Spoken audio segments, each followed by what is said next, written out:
can say physical facts. That further says this division, facts into psychological facts or mental facts and physical facts. I have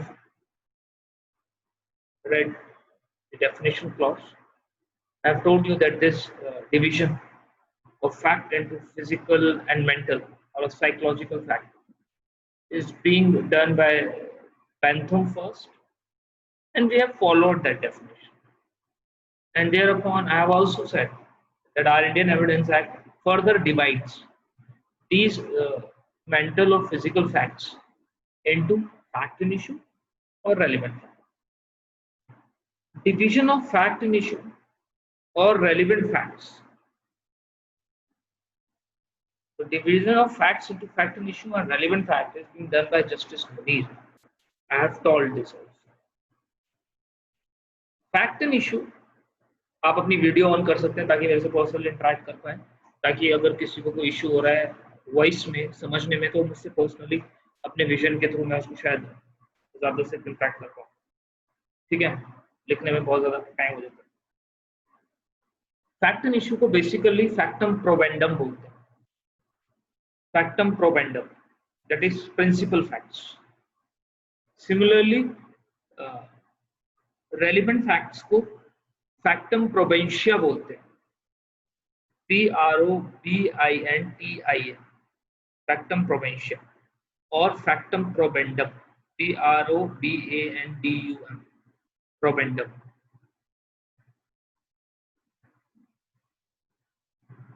This division of facts into factum probandum or factum probentia, or what we call factum probentia, fact and issue or relevant fact, is being done by Justice Munir. We have done this, right? Today, now we'll go into the definition of fact and issue. What basically means fact and issue. So let us go into the definition part of the fact and issue and try to find out what is the meaning of the word fact and issue. So as we do, we will divide, we will make a flow charts, break down the WARE Act as far as possible. So I'm not able to share my this screen. So I will be reading it, making you explain how to form a chart. So try to make a chart as I do always. So let us openly give fact and issue and let us divide. The division C. The expression fact and issue means and include. The word means and include. Yesterday we have understand what type of definition is this? Both exhaustive and inclusive definition, right? This definition have both the nature of exhaustiveness and inclusiveness. Exhaustive on the perspective that this, what is being defined, fact and issue, what is being defined in Indian evidence is as it is being defined. Plus, it is being left to the discretion or judicial appraisal of the court that it may interpret in future the definition of fact and issue according to this definition. Right. So this is both inclusive and exclusive definition, or what we call exhaustive and inclusive definition. This is fact and issue means and include any fact. Try to understand. When this says fact and issue means and include any fact, what they're doing, they're defining, they're dividing the fact and facts into fact and issue. So basically, this first thing, this says any fact may turn into fact and issue. So my phone is lying here. This is a fact. We have understand. This is something which can perceived by senses. You are watching me. This is something which is perceived by senses. It is a fact. You can hear me. This is something which can be perceived by senses. It is a fact. And this fact may turn into what? This fact may turn into fact and issue. When this fact will turn into fact and issue, this definition is being given under this part. This is any fact which either by itself, when they say either by itself, try to understand. Either by itself, that means particular fact itself may turn into fact and issue. Either by itself or in connection. When I say in connection, basically this word in connection means relevant facts. This word in connection talks about relevant fact. We will understand. in connection with other facts. When this says in connection with other facts, this line means relevant fact. So this says the fact itself or with other facts. The existence, non-existence, nature, extent of any right, liability or disability asserted by one party and denied by another party. Try to understand.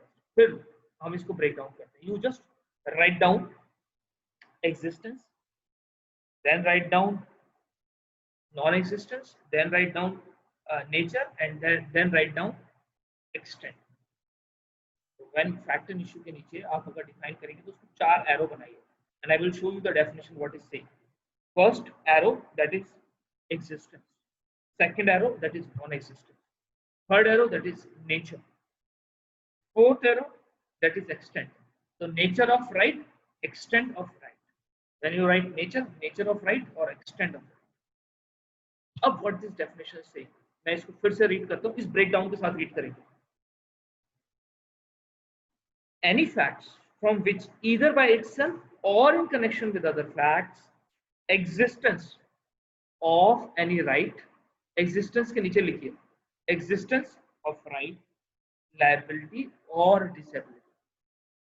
Existence के नीचे just make 3 more arrows and write down existence of right, liability or disability. Similarly, non-existence के नीचे लिखिए right, liability or disability.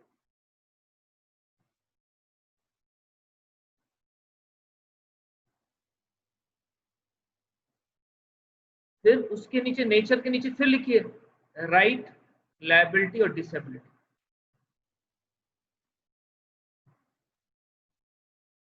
और extend के नीचे फिर लिखिए राइट, लायबिलिटी और disability. This is the breakdown of the definition.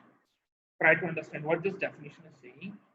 If this definition says कि any fact, let us pick up the first part. Any fact by itself or within connection with other facts, what they try to extend, they try to existence, है ना? They try to prove the existence of particular fact. They try to prove the liability of any fact, existence of any liability. They try to prove the existence of any disability of any fact. आगे पढ़ते हैं, which is asserted by one party. अब इन सारी चीजों के नीचे ना जो 3 एरो बनाए, इन 3 एरो को एक साथ एक चार्ट के नीचे एक उस पे करता हूँ ना, नीचे यूं करके लाइन खींच के ऐसे bring them into one circle. यूं करेंगे, नीचे लाएंगे और एक एरो ऐसे. नहीं समझ में आया मुझे? नहीं आया समझ? सिंपल. जो ऊपर चार्ट फ्लो बनता हो रहा है उसको नीचे क्लोज कर दो, है ना? तो क्लोज करके नीचे एक एरो ले लो और उस एरो के नीचे asserted और denied, asserted and denied. अब समझ में आया? अब इसका ब्रेकडाउन समझ में आएगा. What do you mean by asserted? Asserted goes with plaintiff, denied goes with defendant.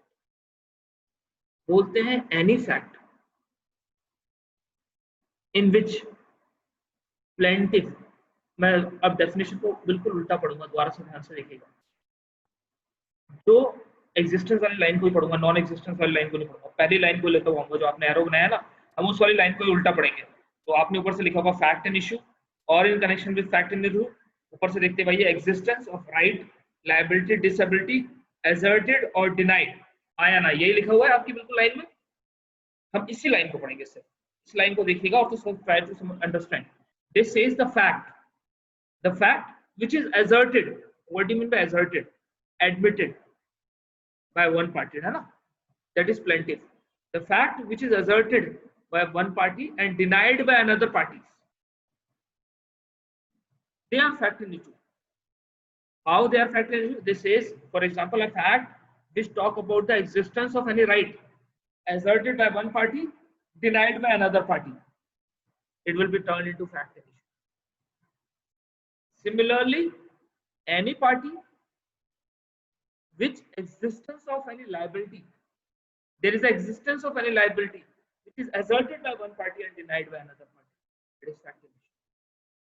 Similarly, it is the existence of any disability asserted by one party, denied by another party. It is fact issue. Non existence भी ऐसी है, सारा पढ़ेंगे but हम एक ही बात पढ़ेंगे। Fact issue basically है क्या? Fact issue assertion and denials है। तो बोलते हैं कोई फैक्ट, अब let us turn how a fact turn into fact and issue. कोई भी फैक्ट को फैक्ट एंड इशू में कन्वर्ट कैसे करेंगे? How it will turn into fact and issue. कोई भी एक particular fact fact and issue में कन्वर्ट कब हो जाएगा? For example this is phone, this is fact, this I says, समझ के देखिए, आई से this phone belongs to me. I am talking about existence of right. I assert the existence of right. This is my assertion of existence of right in me. और भूपेंद्र बोलता है no, this phone belongs to me, not to Zia sir. What is? He have denied my assertion, my existence of right into this fact. तो जो existence of phone is a fact, है ना? We can perceive it by senses, right? तो एक चीज का हमारे sense से परसीव करना फैक्ट, और उस फैक्ट को एक पार्टी ने क्या किया? एक्सेप्ट किया है, और दूसरी पार्टी ने उस फैक्ट को डिनाई किया। तो मैंने बोला ये फोन मेरा है, और अपोनेंट पार्टी ने बोला ये फैक्ट फोन मेरा नहीं है, ये फोन किसी और का या उसका है। Fact asserted. The point where the one party get the fact into conflict with each other, assertion and denial, that fact turn into fact and issue. अब वो fact and issue, अब वो fact and issue. This is assertion or denial of right, existence. Similarly, existence of liability. I says the bill will be submitted by me. Yeah, bill will be submitted by Bhupendra. I am asserting the liability upon Bhupendra, and Bhupendra says, no, bill will be submitted by CSR only. What is this? This is about liability. I am asserting one liability and he is denying the liability. Right? Similarly, if you see non-existence, similarly you see non-existence of right, liability or disability. Similarly, you see nature of right.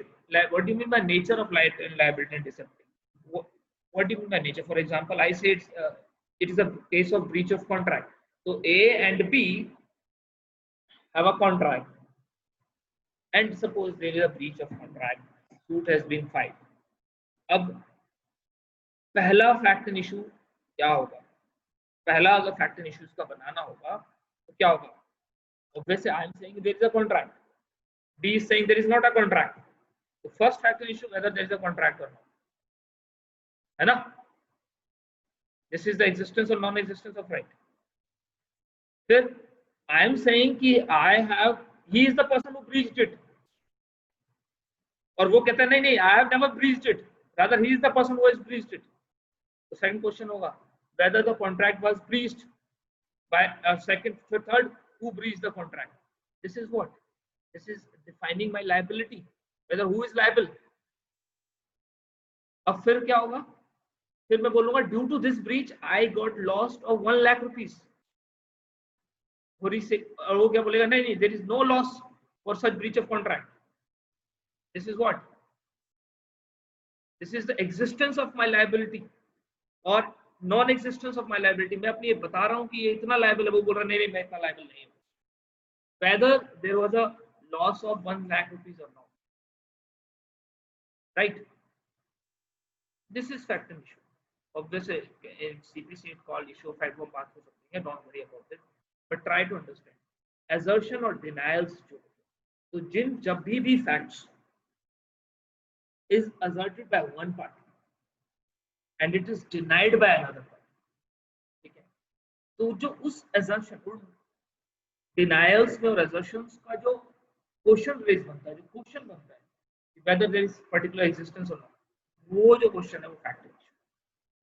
तो fact and issue can be anything, any fact can turn into fact and issue, any fact will convert into fact and issue अगर उसका assertion और denial है। और assertion और denial किस चीज से रिलेटेड है?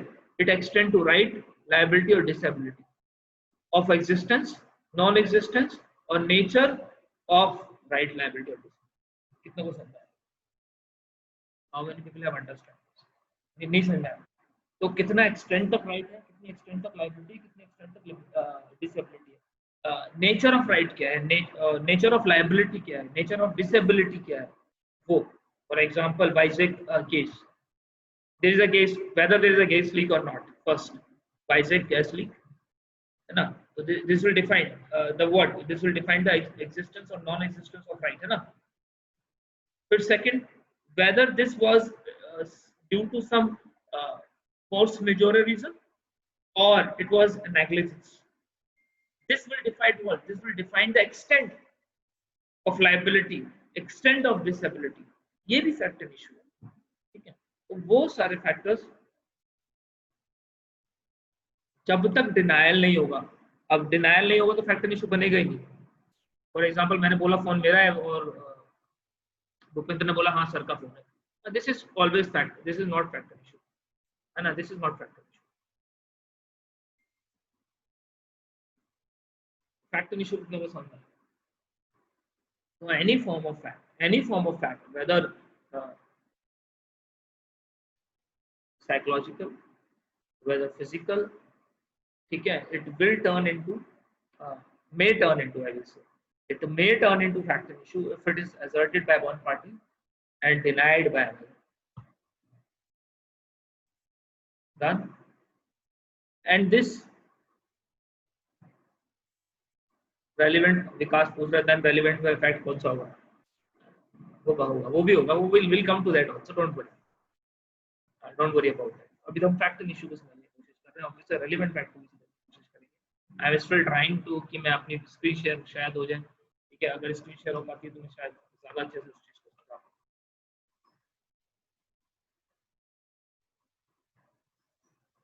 I don't know what is happening. Sometimes it happens, sometimes it does not. कभी-कभी होता है ना कि आप बहुत अच्छे मूड में होते हो और उसी दिन, जिस दिन आप बहुत ज़्यादा अच्छे मूड में होते हो, उसी दिन आपका मूड खराब हो जाता है. क्यों? क्योंकि आपका नेटवर्क काम नहीं कर रहा है. नेटवर्क तो काम कर रहा है, मेरी स्क्रीन शेयरिंग काम नहीं कर रही है, आई थिंक सो. चलिए, तो समझ के देखिएगा, तो जितने भी क्रिमिनल मैटर्स हैं उनके अंदर जितने भी आप क्वेश्चंस फ्रेम होते हैं, वो जो क्वेश्चंस हैं वो ही बनते हैं फैक्टर इशू.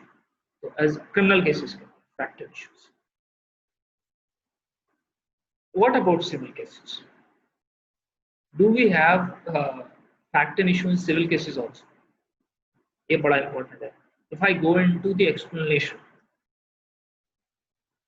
देखिएगा, मैं फिर से एक बार डेफिनेशन रीड करूंगा, फिर एक्सप्लेनेशन में जाएंगे, क्योंकि कुछ है वो समझाना है, थोड़ा सा रीड करना है सब कुछ. देखिए, फिर से मैं रीड करूँ. The expression fact and issue means and include any fact, समझ में आ गया, from which by itself समझ में आ गया, that fact per se become fact and issue, right? और in connection with other fact, और सारे फैक्ट, तो बहुत सारे और फैक्ट आ जाएंगे, यानी कि रेलिवेंट फैक्ट्स आ जाएंगे बहुत सारे. Will study what is relevant facts. क्या करेगा वो? द एग्जिस्टेंस और नॉन एग्जिस्टेंस, समझ में आ गया. एक्सटेंट और nature of any right, liability और डिसेबिलिटी. इस लाइन का मतलब आ गया. इस लाइन को ब्रेक कर लिया, हर कोमे को मैंने ब्रेक किया है ना, हर कोमे को कनेक्ट किया है लास्ट वाली लाइन से, क्योंकि वी हैव कनेक्टेड. अब asserted and denied, you understand, asserted means plaintiff, denied means defendant. सीधी सी बात. Assertion is a plaintiff, denied is a defendant. In any suit or proceeding, what do you mean by suit? What do you mean by proceeding? देखिए, suit means civil matter, proceedings mean criminal matters. So fact and issue exist both in civil and criminal, है ना? Don't worry. There are fact and issues. ऐसा कभी नहीं है कि fact and issue नहीं है. नेसेसरली फॉलोज का मतलब क्या है? जब तक असर्शन और ट्रायल नहीं होगा, जब तक फैक्ट एंड इशू नहीं होगा. फैक्ट एंड इशू बनाने के लिए मैंडेट है कि there must be denial and assertions. अब आगे बढ़ते हैं, एक्सप्लेनेशन को रीड करना चाहता हूं. Whenever under the provisions of the law for the time being in force, the civil procedure, any court record a issue of fact The fact to be asserted or denied in the answer to such issue is a fact issue. So what is this? Basically, this explanation is nothing. It's very little complicated and practical perspective is simple. So, what happened in criminal cases? We frame issues whether this whether ये जो weathers है ना, ये assertion और denial से frame किए गए और इनको fact and issue बोलते हैं civil cases में, तो criminal cases में sorry. But in civil cases, these questions are known as issue of fact. ये जो क्वेश्चंस हैं ये सिविल केसेस में भी बनते हैं, बट इनको फैक्ट एंड इशू नहीं बोलते, इनको क्या बोलते हैं? Issue of facts. पहली बात तो समझ में आ गई, क्लियर? तो जो असर्शन और डिनायल्स हैं उनके बेसिस पर जो क्वेश्चन बनाती है कोर्ट, उनको फैक्ट एंड इश्यूज बोलते हैं. और कई बार हम question of law, question of fact करके जिनको बोलते हैं, ठीक है, इनको फैक्ट एंड इश्यूज बोलते हैं. और ये क्रिमिनल लॉ में फैक्ट एंड इशू भी कहलाते हैं और उसमें भी सिविल लॉ में भी होते हैं, बट सिविल लॉ में ये इश्यू ऑफ फैक्ट कहलाते हैं. पहली बात क्लियर हो गया? पहली बात. Second, in civil law the answer of these questions, answer given by this question. तो सिविल लॉ में होता है क्या? सिविल लॉ में पार्टी तो आती नहीं है, वो प्लीडिंग्स बनाती है. प्लीडिंग्स में वो बोलते हैं there is a breach of contract, ये वो, और दूसरा पार्टी बोलती है no no there is no breach of contract. उसके बेसिस पे वो इश्यूज बना लेते हैं और उन इश्यूज के जो आंसर आते हैं, ठीक है, तो इश्यू ऑफ फैक्ट्स के जो आंसर आते हैं सिविल मैटर्स में, उनको फैक्ट एंड इश्यूज को, बस इतना डिफरेंस. तो क्रिमिनल लॉ में क्वेश्चंस को फैक्ट एंड इश्यूज बोलते हैं, सिविल लॉ में इश्यू ऑफ फैक्ट के आंसर्स को फैक्ट एंड इश्यू. ठीक है. This explanation basically talk about order 14 rule 1 of CPC. This is order 14 rule 1 of CPC, है ना?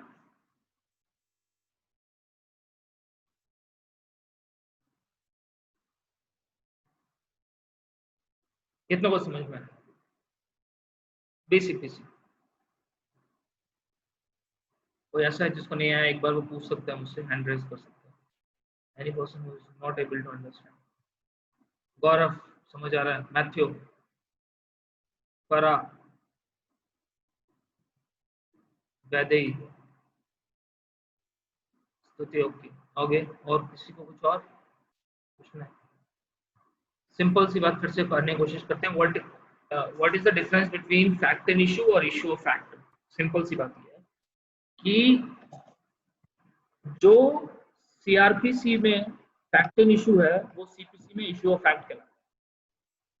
पहला सवाल, तो क्वेश्चन हम फ्रेम करते हैं असर्शन और डिनायल्स पे, सीआरपीसी में, क्रिमिनल लॉ में वो फैक्ट एंड इशू कहलाते हैं और वो सिविल लॉ में इशू ऑफ फैक्ट्स कहलाते हैं. और उन इशू ऑफ फैक्ट्स के जो आंसर आते हैं सीपीसी में, उनको फैक्ट एंड इशू. बस इतना सा डिफरेंस है और कुछ. ठीक है. तो वहां पे फैक्ट एंड इशू क्वेश्चन है और यहाँ पे fact and issues answers of the question. Order 14 की ये लैंग्वेज है, इसकी वजह से यहाँ यूज किया गया.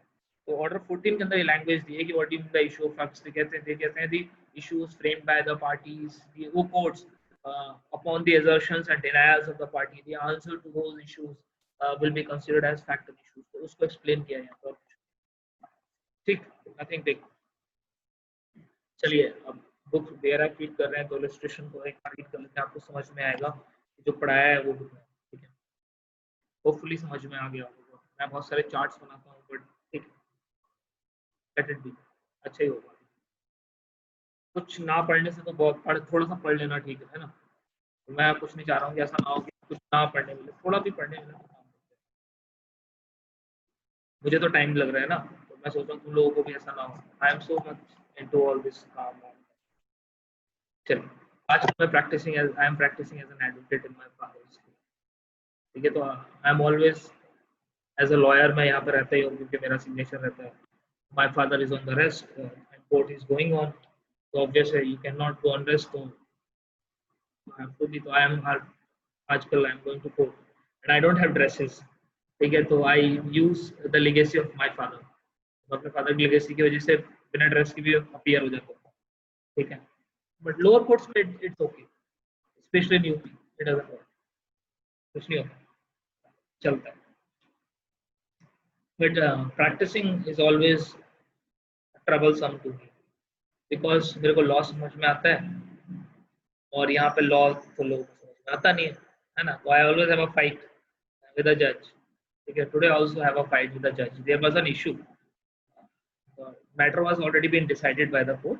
It was an ex-party matter on the marriage. It's a declaratory suit. It was decided on the marriage, and some third person come into the court and file an application for restoration. So it was an application of restoration, and this third party was the son of a man who has applied for declaration, but he was never been party because he was heir apparent at the time when the suit was decided. So he was neither a proper party nor a necessary party. While the restoration was pending, this person dies, the main plaintiff, and this Mr. Third party now become the ally, and now he applied for substitution. And during the lockdown, the judge allowed the substitution. So I was arguing, how can you allow the substitution? So he says, sir, we have to allow the substitution because we have to hear the restoration application. So I say you cannot hear the restoration application because the day on which this person applies for restoration, he was not the party.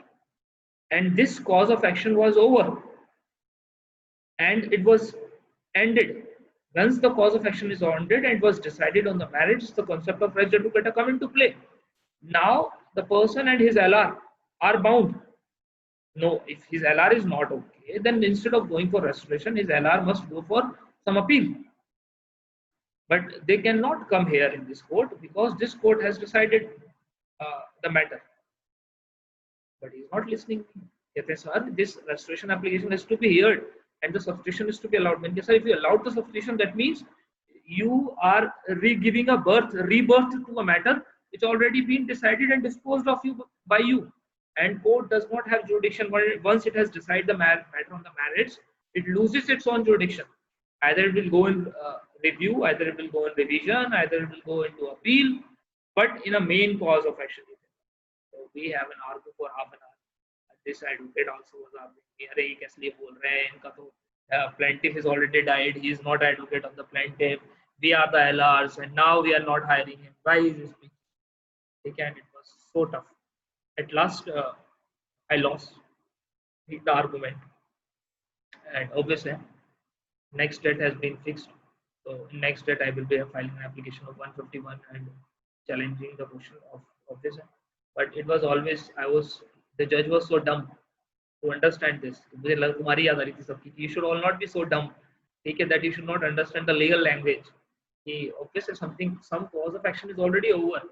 Any person aggrieved of that, and when the cause of action was surviving, then the party who was under the jurisdiction of the court never questioned or challenged how the मैं अपने जीवन काल में एक suit को file किया, suit को लड़ा और उस सूट से मैं सेटिस्फाइड हूँ. ठीक है, मेरी मृत्यु के बाद उस सूट को क्या मेरे एलआर वापस जिंदा कर सकते हैं? ये कहते हुए आएंगे कि मेरे बाप मर गया, मुझे सब्स्टिट्यूट कर लो और मुझे सुन लो दोबारा से. कैसे सुन सकते? हो ही नहीं सकता, जिंदा ही नहीं हो सकता वो. बट दिस जज इज नॉट अंडरस्टैंडिंग. ठीक है, I cannot beat it. What happens? It happens. So there are so many. अभी आज 2-3 arguments रहे. एक, there was a court witness is to become. तो like court witness आना था. मेरे father के पास बहुत सारा काम रहता है. We have so many works. और मेरी 4 courts में dates थी एक साथ. Court 1, Court 2, 3, Court 4, same timing पे.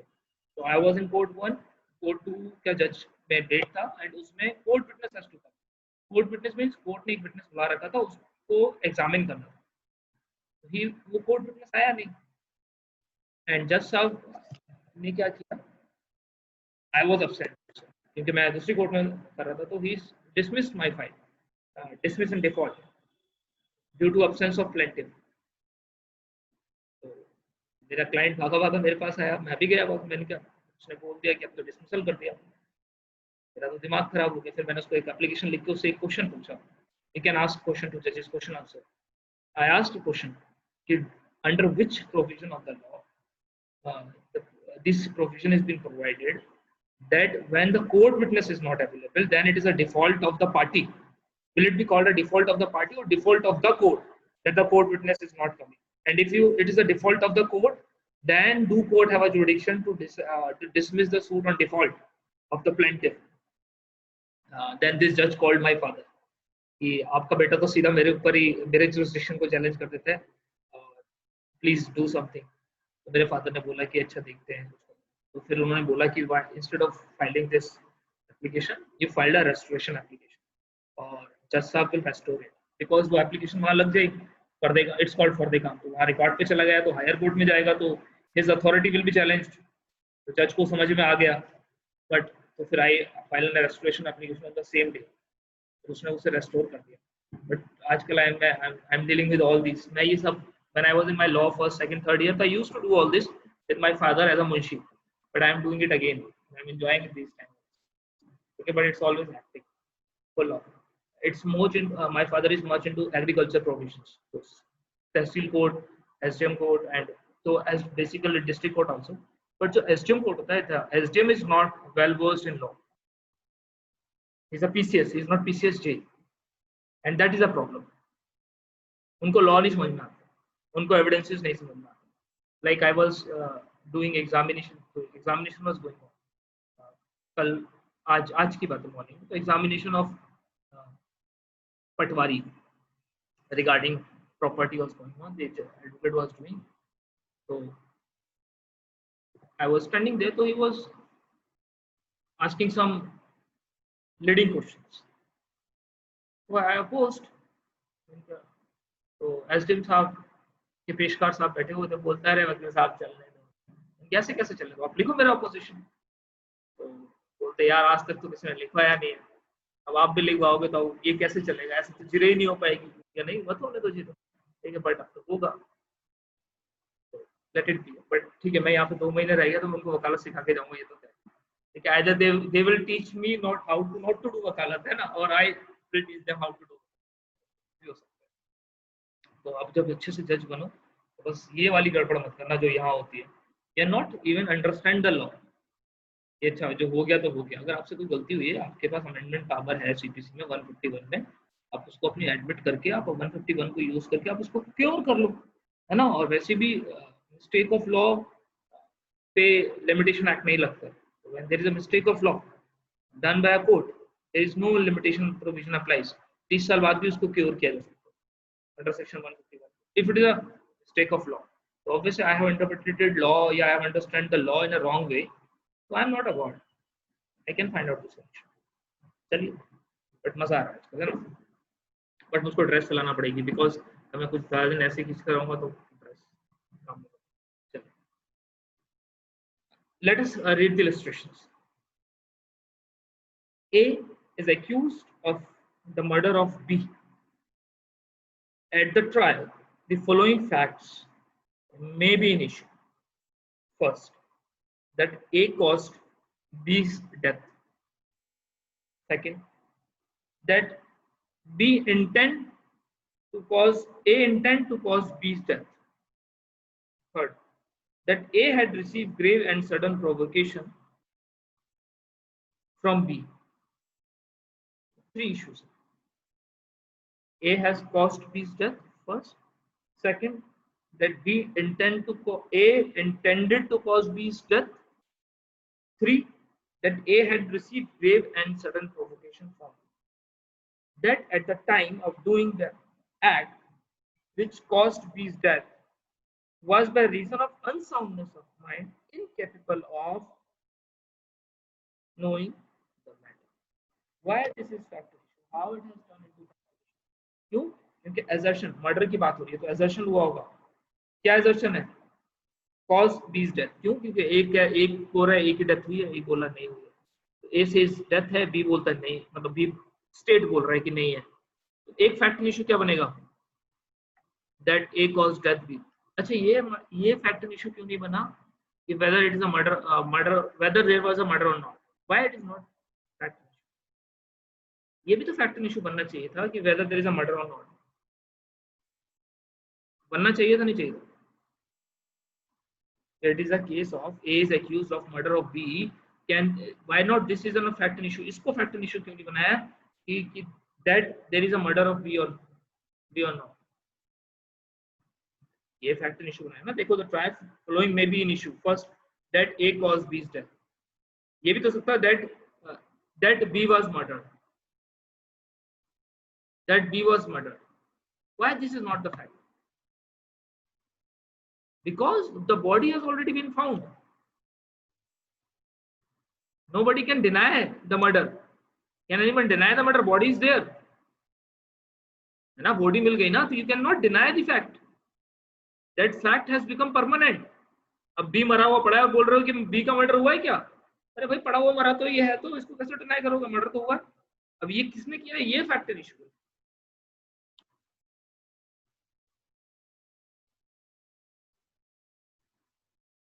है ना, ये दिस इज फैक्ट इशू। तो कह रहे हैं अब क्या ये फैक्ट, ए कॉज बी डेथ, हाँ ये फैक्ट इशू है, क्यों, क्योंकि वो बोल रहा है, बी बोल रहा है आपने किया, एक दूसरा साइड बोल रहा है नहीं किया, then they intend to cause B's death, that whether A was under the, this is psychological fact, this is psychological fact, whether he have intention to cause death or not, the motive, intention, knowledge, reason to believe, all are psychological parts, that A had received grave and sudden provocation from B, this also shows the motive, right, it also become what fact and issue, so itself, तो देखिएगा A cause B's death is a fact itself, A intent to cause B's death is fact connected with other facts, समझ में आ रहा है, definition से connect कर रहा हूं, A had received grave and sudden provocation, this is what connected with fact, relevant fact, right, so this is how fact and issue is being defined, कितना को ये fact and issue वाला part basically। अब now what is relevant, relevant facts, मैं खाली relevant को define करूंगा, relevant fact आज नहीं पढ़ाऊंगा, बिकॉज मुझे उसके लिए मेरी स्क्रीन चाहिए, बिकॉज मुझे उसको कनेक्शन समझाने, how this work, logical relevancy, legal relevancy. Shreya ये तेरा वाला एम्बिशन वाले सर से अलग है, पूजा बताएगी राहुल सर से अलग है या नहीं, और श्रेया बताएगी एम्बिशन सर से अलग है, थोड़ा सा तो अलग नहीं हम लोग, ऑब्वियसली लॉ तो सारा सेम ही है, teachers are same, they all are not much experience than me, थोड़ा बहुत तो अलग है, ठीक है नहीं इशू है, थोड़ा सा भी नहीं, करियर नहीं है, मुझे मना कर दिया करियर नहीं है, इन दोनों का एडमिशन कैंसिल, तनु अलग है, दोनों करियर अलग है तो उसका एडमिशन मेंटेन रखा जाएगा, ठीक है, इन दो लोगों का एडमिशन कैंसिल, चलिए रेलेवेंट को रेट कर,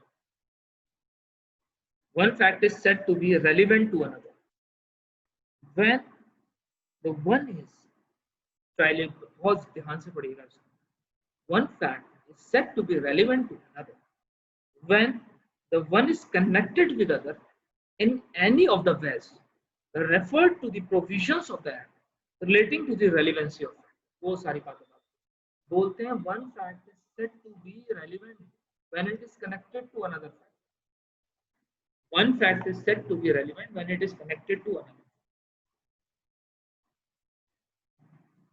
अब इसको समझने की कोशिश करो, यूनिवर्स के अंदर बहुत सारे फैक्ट्स घूम रहे हैं, dot dot dot dot, these are facts, out of these facts certain facts are asserted and denied, they become relevant, वो फैक्ट नहीं, ये जो asserted और denied facts है, इन asserted और denied facts से कुछ फैक्ट कनेक्टेड है, क्यों, क्योंकि they might have occurred in same transaction, they might have related to intention, they might relate to motive, they might relate to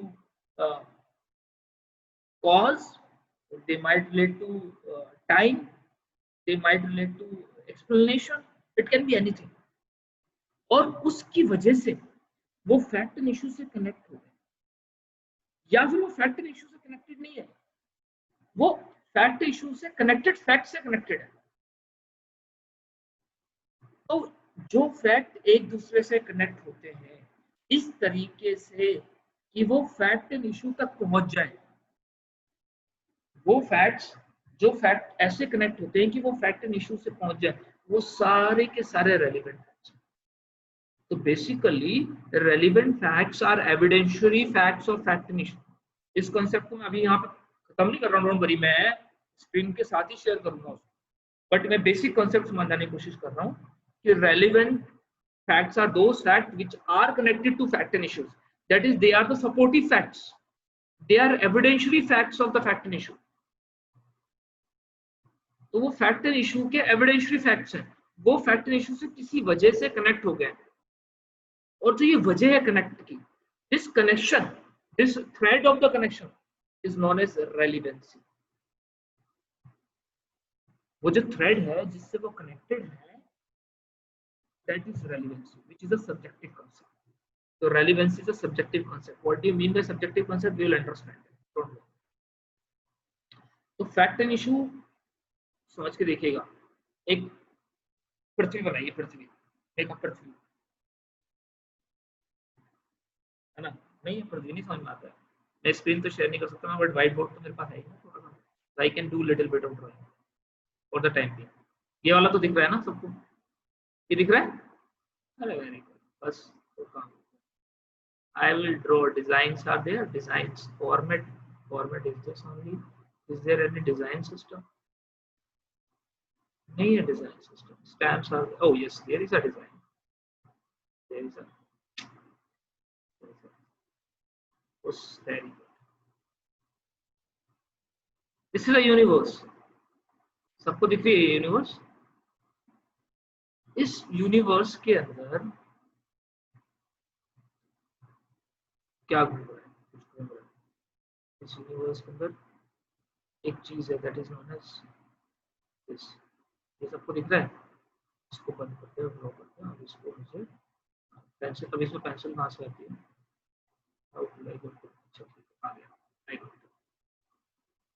This is what?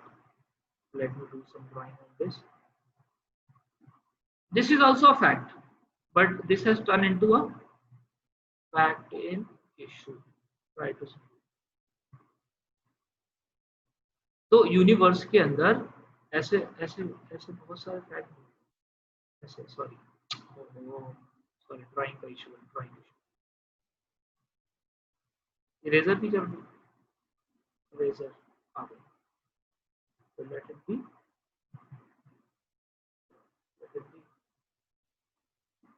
Sorry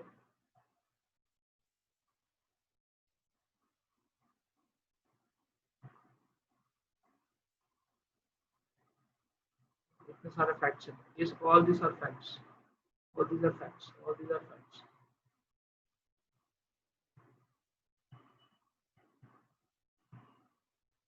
कुछ fact को connect कर रहा हूँ, कुछ फैक्ट को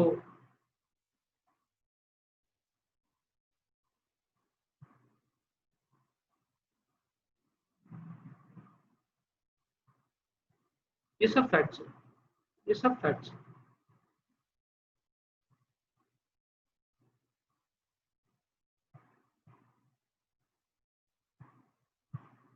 सब फैक्ट्स है। ऐसे कुछ अच्छी सी ड्राइंग बना ला, मैं ऑब्वियसली बहुत अच्छी ड्राइंग नहीं बना पा रहा हूँ। Try to understand fact and issue में। यूनिवर्स में इतने सारे फैक्ट्स चल रहे हैं, उसमें कुछ चीजें आप देखोगे जो डायरेक्टली फैक्ट एंड इशू से कनेक्ट हो रही है, कुछ देखोगे डायरेक्टली फैक्ट एंड इशू से कनेक्ट नहीं हो रही है, वो आपस में कनेक्टेड है और ऐसे कनेक्टेड है कि फैक्ट एंड इशू से जाके मिल रही है। ये सारे जो कनेक्शंस है ना जो हो रखे हैं, these are known as relevant. All these are, जितने भी कनेक्शंस हो रखे हैं ना, ये सारे के सारे रेलेवेंट फैक्ट्स।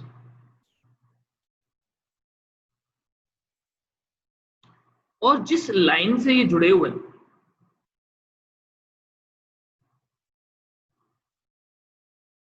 दिस लाइन, इससे जुड़ रखे हैं, this line is called relevancy.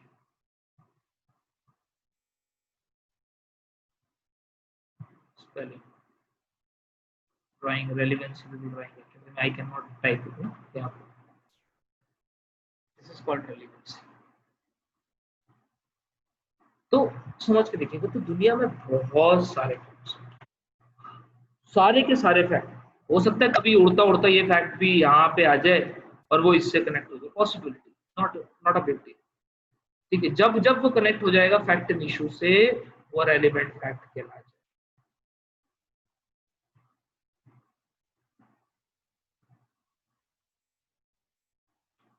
तो समझ लीजिए, fact and issues, assertion and denials, और उस एनर्जर्स और डिनायल की वजह से कुछ ऐसे फैक्ट यूनिवर्स के अंदर जो उससे कनेक्ट हो गया आगे, उससे जुड़ गया किसी भी वजह से। तो फॉर एग्जांपल हम मर्डर वाला एग्जांपल उठा लें।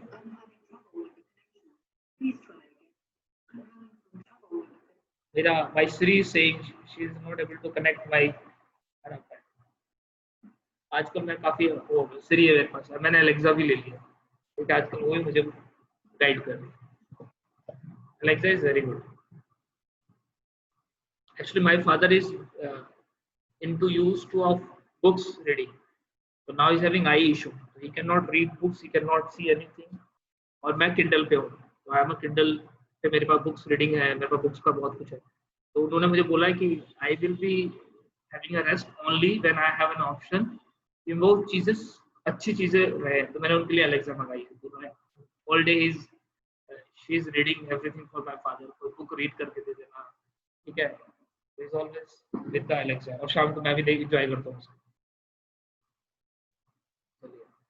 तो समझ के देखिएगा इन रेलिवेंट फैक्ट्स को, इन फैक्ट्स को जिन जो जुड़ गए फैक्ट एंड इशू से, किस वजह से जुड़ गए। फॉर एग्जांपल लेट इट वो डेथ वाला एग्जांपल था, ए किल्ड बी। तो एक फैक्ट यूनिवर्स में घूम रहा था कि B have a intention to, वो A have a intention to kill B. It's a fact revolving around the world. अचानक से बी की डेथ हो गई एंड बी के डेथ के लिए ए को क्या कर दिया है, चार्ज कर दिया है। जैसे ही ए को चार्ज किया, now what has happened, intention become relevant, intention get attached to the murder of B. This phenomena of attaching is, or this phenomena of getting connected to a particular fact is known as relevance। ठीक है, तो जब जो facts जो connect होते हैं main fact से जाके, वो रेलिवेंट फैक्ट्स, और जिस तरीके से वो कनेक्ट होते हैं, जिस रास्ते से वो कनेक्ट होते हैं, वो रास्ता कहलाता है रेलिवेंस।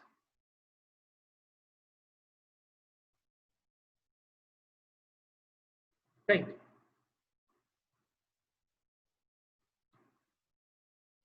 कितना कोई समझा है, किसको यहाँ तक का कोई issue please, anybody having any issue with this. Tomorrow we'll do this. We'll move into the concept that relevance is a subjective concept and keep on changing with the facts of the case, fact and issue, and what is the difference between logical, legal relevance, and how the logical or legal relevancy get connected to the facts. Mere relevancy itself is enough, or we need something more to make a particular fact as an evidence. That is, we need admissibility. Then how the admissibility and relevancy are different from each other, and how they differ from each other. So आप section 3 the relevant, section 5 the definition, section 136 Indian Evidence Act, and section 165 of Indian Evidence Act, section 313 311 of CRPC। ठीक है, इसको read करके रखें।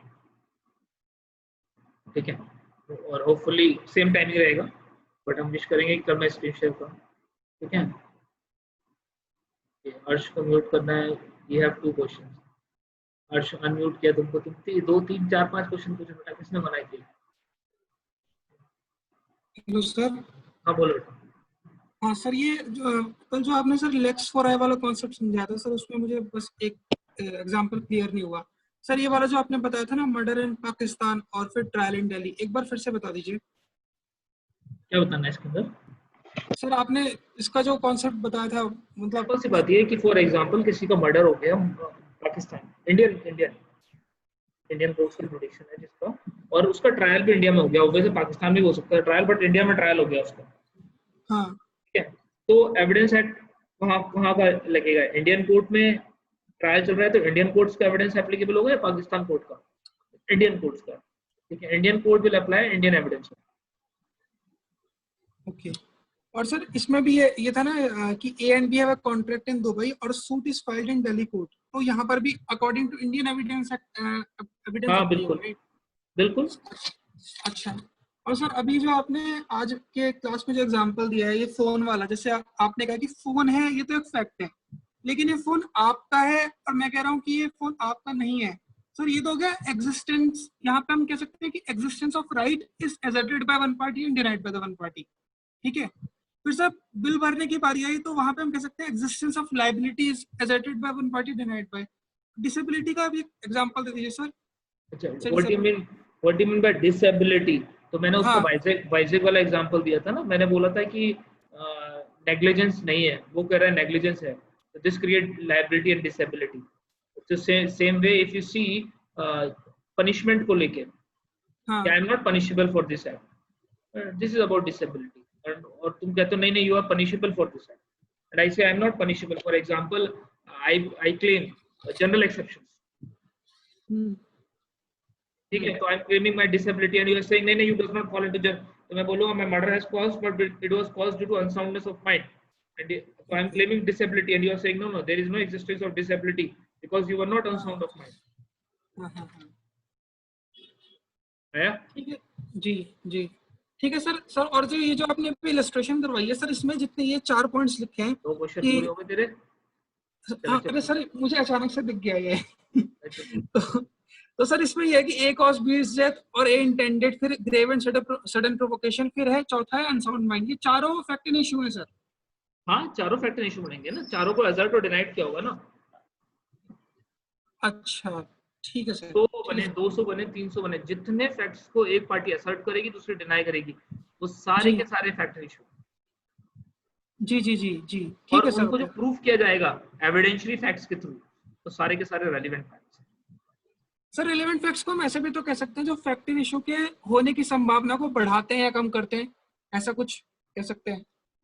नहीं, कम हाँ कर सकते हैं, संभावना नहीं यूज कर सकता क्योंकि probable sir, probability sir, probability. नहीं, इट्स नॉट प्रोबेबिलिटी। प्रोबेबिलिटी छोटा वर्ड है, when it's come to relevant fact it is more than probability, है ना, it is connected to fact and issue.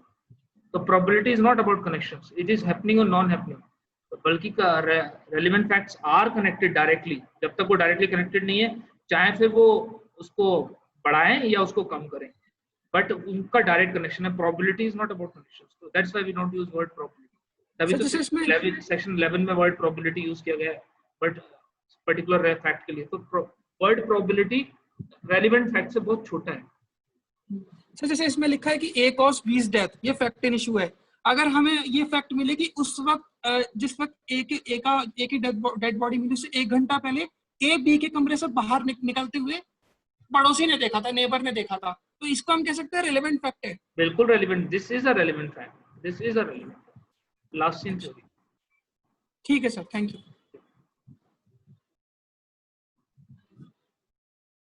चलिए, और कोई सवाल किसी को? ना, अभी तो हमारे पास बहुत टाइम है, आप सवाल कर सकते हैं मुझसे। Any person having any question? ठीक है, पढ़ाई ठीक चल रही है सब लोगों की? पढ़ रहे हो सच में? इंटरेस्टेड हो पढ़ाई करने में? मुझे लग, कितने लोग इंटरेस्टेड से हैं पढ़ाई करने में? कुछ लोगों का देखो, शिवानी पूरी है उसकी, पता है टेंशन नहीं, ये तो सर ने खास सवाल पूछ लिया, मैं तो इंटरेस्टेड ही नहीं हूँ इसमें।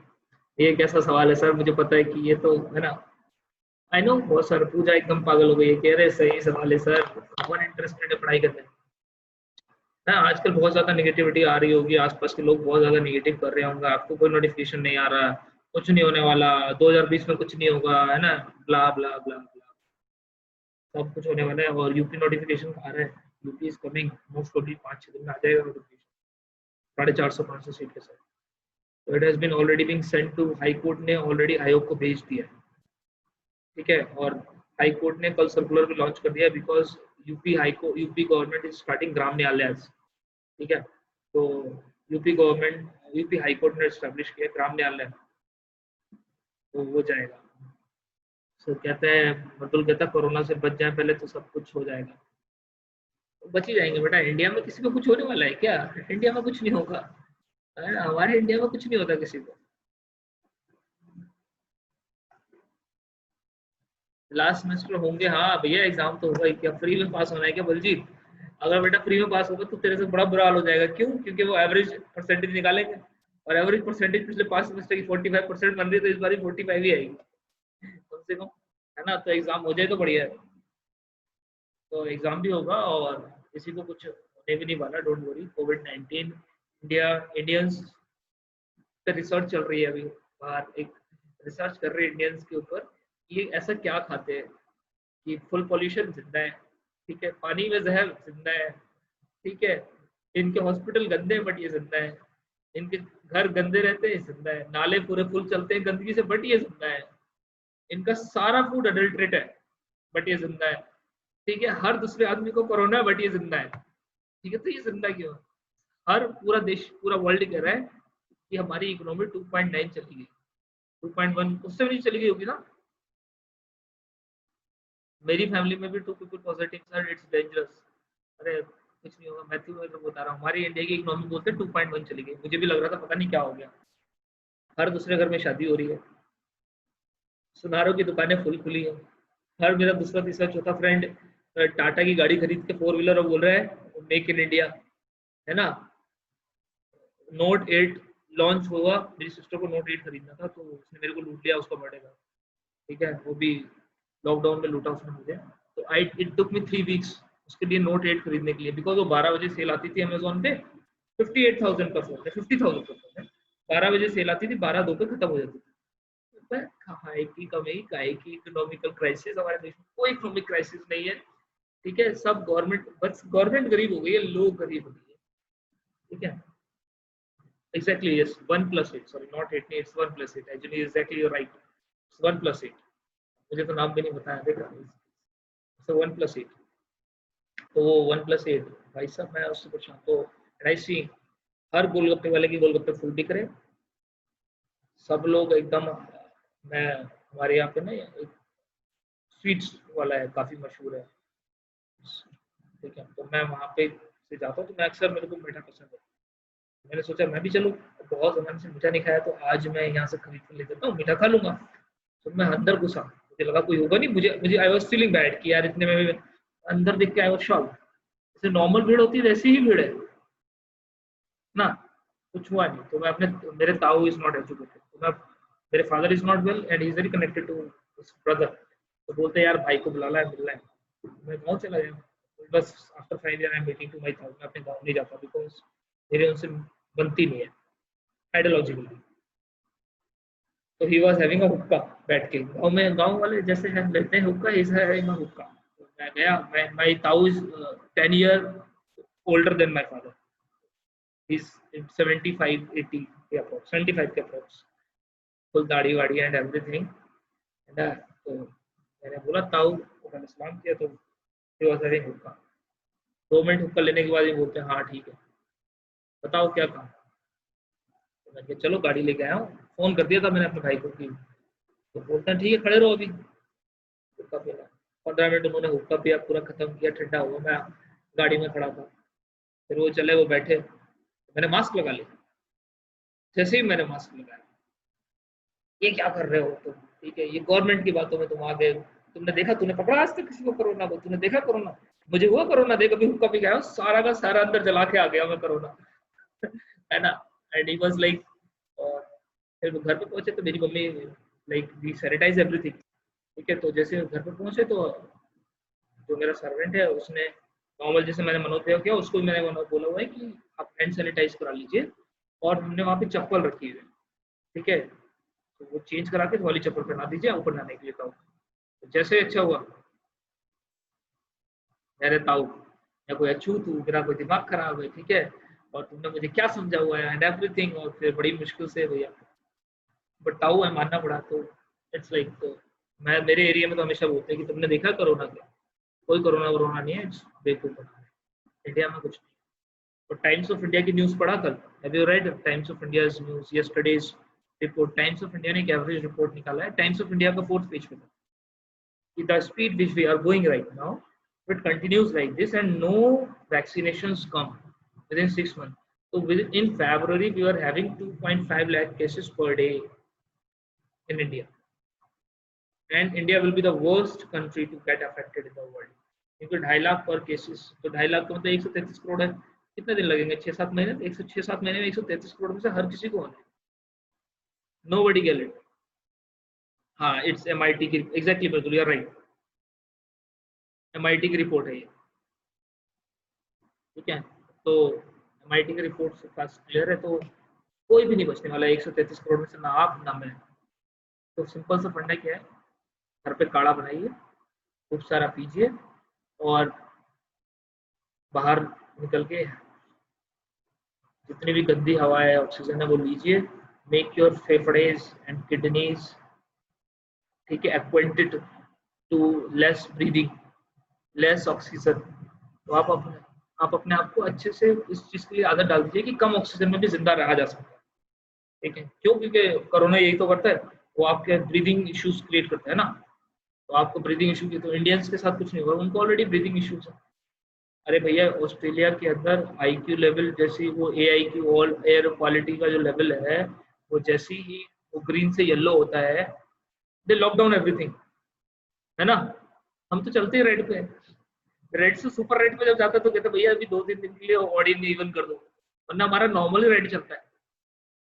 अब खुद बताओ, अभी हम लोग तो जब दिल्ली, मेरे यहाँ तो छोटी सी हम दिल्ली में रहते हैं, और जब वो जो पीरियड आता है ना, हर बार सर्दियों का टाइम पे आता है, वो नियर बाय सर्दी, तो क्या है पता है, दिल्ली वाले रोज के 100 सिगरेट पी रहे हैं, है ना। तो ऐसे आदमी को जिसको 20-25 सिगरेट पीने की रोज की आदत हो, तो क्या कोरोना होगा? क्या लंग्स, कौन सी लंग्स की कौन सी ऐसी नर्व्स है जिनको वो खराब करेगा? ऑलरेडी खराब है। कोविड-19 अगर किसी की लंग्स की कौन सी चीज को इफेक्ट करेगा? ठीक है, उसकी जो अच्छा होगा तभी तो इफेक्ट करेगा। तो Modi government, I won't say Modi government, I will say government को ये बात समझ में आ गई है कि Indians can very well manage it. USA वगैरह भी कर रहा है, वो यूएसए भी सोच रहा होगा कोई बड़ी बात नहीं है, रेगुलेशन पास कर दे कि हर घर के आगे एक कचरे का डब्बा हर बार रोज लौटा जाएगा, ताकि इस कचरे में रहने की आदत हो जाए यूएसए वालों को भी, ताकि इंडियंस की तरह उनकी भी इम्यूनिटी डेवलप हो जाए। अरे हम लोग मक्खी में रह रहे हैं, मच्छर में रह रहे हैं, गंदगी में रह रहे हैं, ठीक है।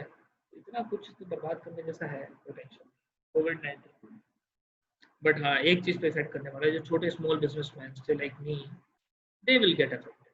तो वैसे मैं कब तक चलाऊंगा ना, it's like I am giving 48,000 per month of rent plus 5,000 per month बिजली का bill, half salary of Manoj Bhaiya, half salary of Manish Bhaiya, and half salary of Paras man.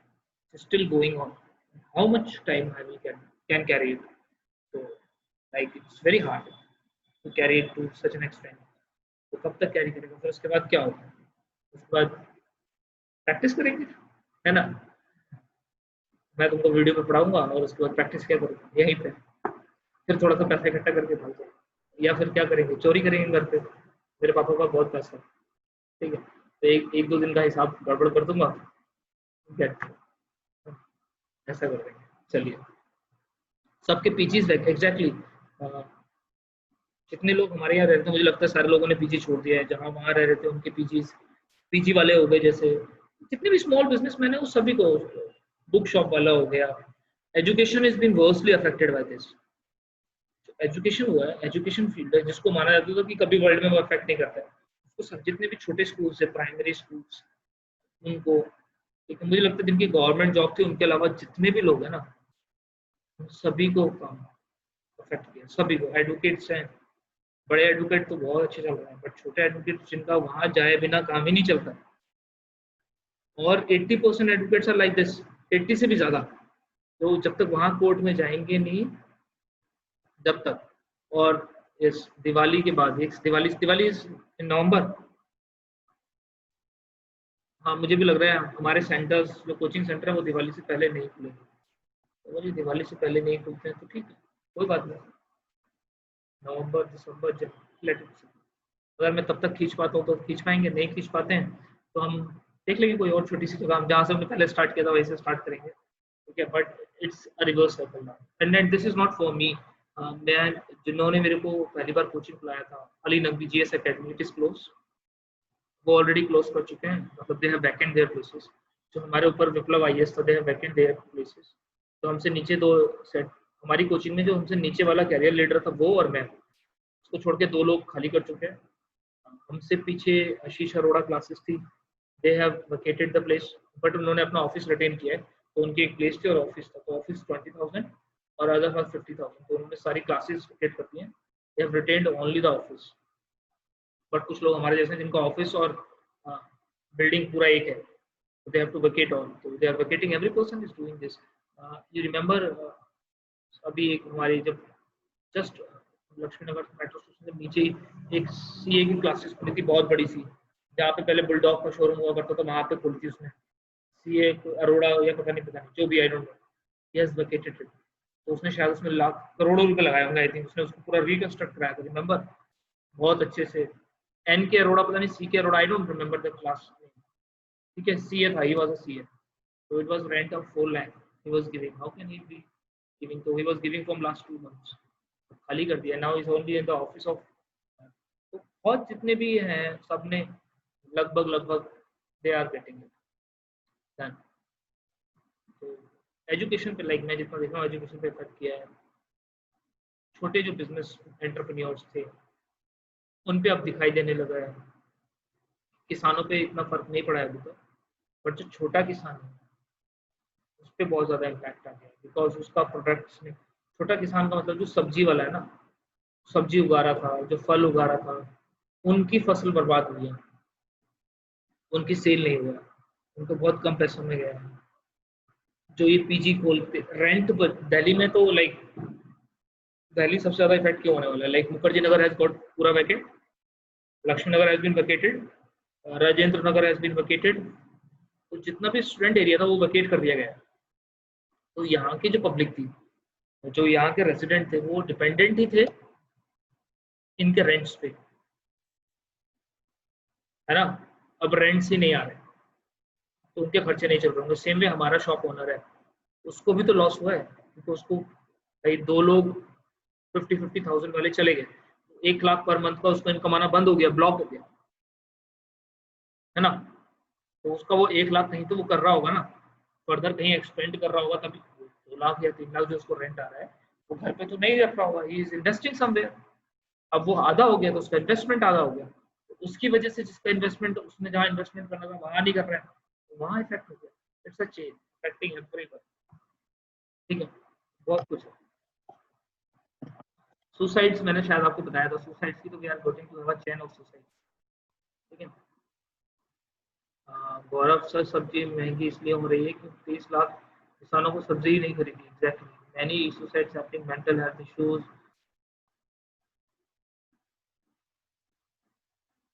Exactly,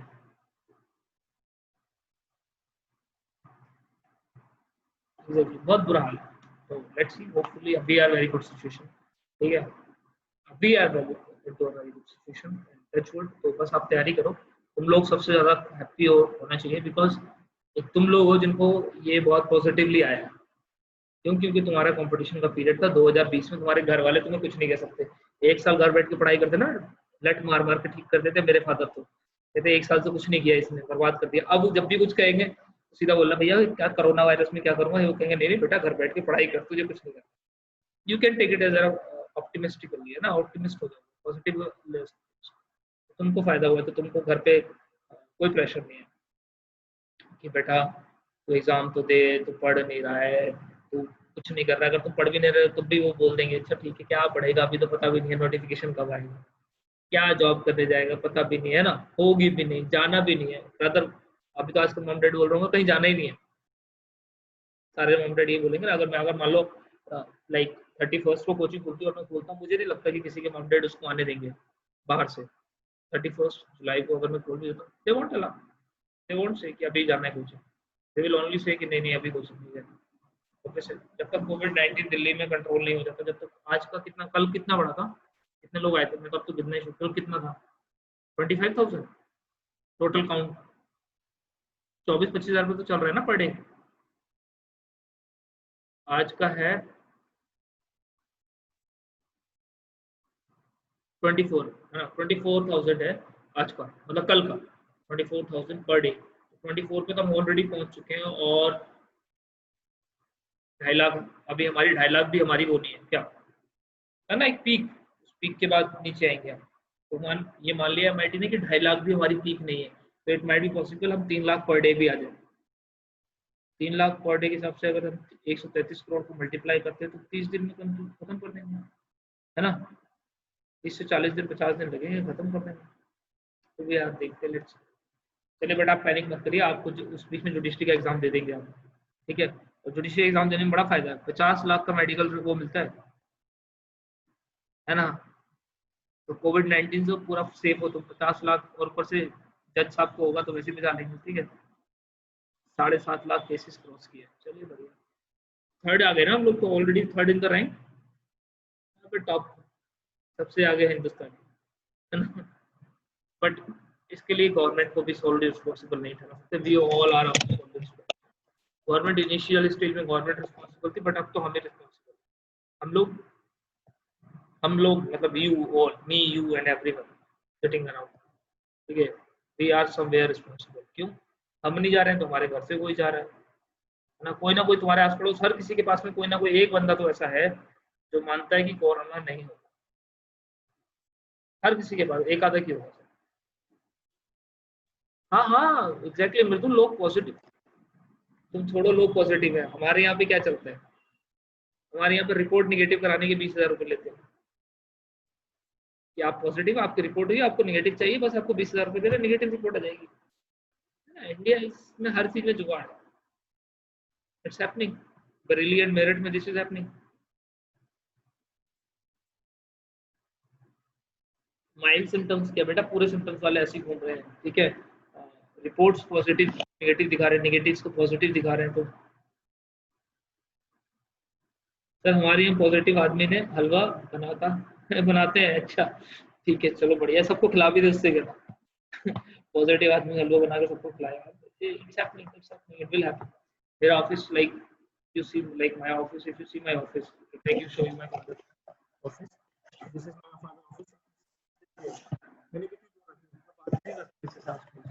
I keep them away, I have a big office, मैंने सबको दूर दूर बिठा के रखा हुआ, सब लोग आते हैं तो वो चेयर को पास में खींचते हैं ऊपर के, गाँव के है ना, तो ट्राई टू कमेंट, मैंने कहा भैया दूर, टॉक टू दूर से, ठीक है, but still people don't understand.